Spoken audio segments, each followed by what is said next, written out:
నారాయణగూడలో జరిగిన చోరీ కేసును హైదరాబాద్ పోలీసులు ఛేదించారు.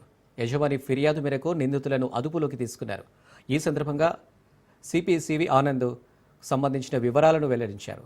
దోపిడీకి పాల్పడ్డవారు గతంలో మర్డర్ కేసులో నిందితులుగా ఉన్నారని తెలిపారు. వీరంతా కూడా బీహార్కు చెందిన వారని సిపి తెలిపారు.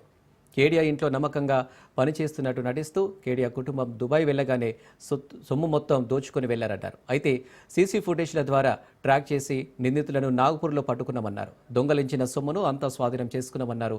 వాటి విలువ బహిరంగ మార్కెట్లో దాదాపు 5 కోట్లకు పైనే ఉంటుందని సిపి తెలిపారు.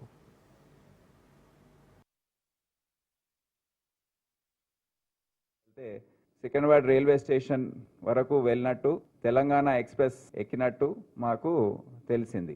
అయితే ఇమ్మీడియట్గా 3 టీమ్స్ని డిస్పాచ్ చేశాము. ఒకటి భోపాల్ వెళ్ళింది బై ఫ్లైట్, ఒకటి భోపాల్, ఒకటి నాగ్పూర్, ఒకటి పట్నా. 3 టీమ్స్ని డిస్పాచ్ చేయడం జరిగింది. సైమల్టేనియస్గా ఈ జోన్ డీసీపీ బాలసుబ్రహ్మణ్యం వారి మిత్రులు అక్కడ జీఆర్పీలో పనిచేస్తారు, వారికి ఇన్ఫార్మ్ చేయడం జరిగింది. ఈ విధంగా తెలంగాణ ఎక్స్ప్రెస్లో నిందితులు ఉండొచ్చు, మీరు దయచేసి అలర్ట్గా ఉండండి, చెకింగ్ ఏర్పాటు చేయండి అని వారికి చెప్పడం జరిగింది. కొన్ని స్టేషన్స్లో చెకింగ్ చేస్తే దొరకలేదు. నాగ్పూర్ చేరేసరికి మా టీం కూడా ఆ టైంకి అక్కడ చేరుకుంది.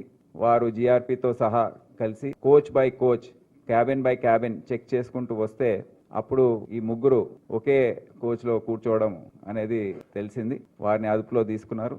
అదుపులో తీసుకున్న తర్వాత అంతా చెక్ చేస్తే ప్రాపర్టీ ఇంటాక్ట్గా వారికి ఈ విధంగా ఇంత ఏదైతే దొంగలించారో దాదాపు 5 కోట్ల విలువ గల ప్రాపర్టీ ఇది.